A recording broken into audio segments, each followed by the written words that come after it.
मामा श्री जो अपनी सुर आवाज मधुर आवाज से किस प्रकार से बांसुरी के माध्यम से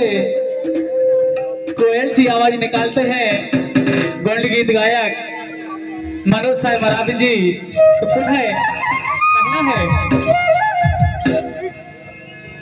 कि हवा चले पत्ता डोले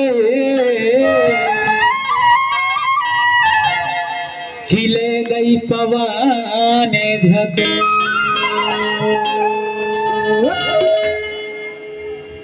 अरे अब के बिछड़े कब मिले कोया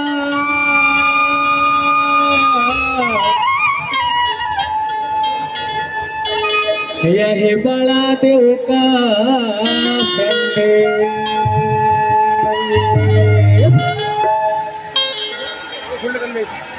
कि आती हमारी आत्मा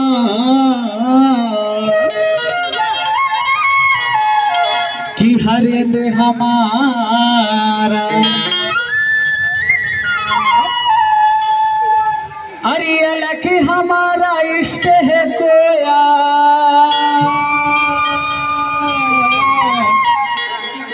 कि घनसोर हमारा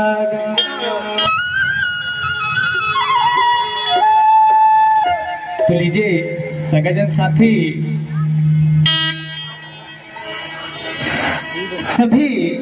मातृ पितृ शक्ति या फिर जो भी इस दुनिया में जीव जंतु और सभी चीज बदल जाते हैं पर हमारा यह साक्षात जो हमको देखने को मिल रहा है हमारा हम इस धरती पर उजाला देने वाला रोशनी देने वाला करंट देने वाला साक्षात चंदा और सूरज किस प्रकार से संदेश देता तो कहना है कैसे सजने के बाद सगेजन साथी कहना है अरे जागो जागो रे धरती के सोने हार चले बलिया सूरज उगे रहो जागो जागो रे धरती के सोने हार चले बलिया सूरज उगे रहो जागो जागो रे धरती के सोने हार चले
बलिया सूरज उगे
जय शिवा,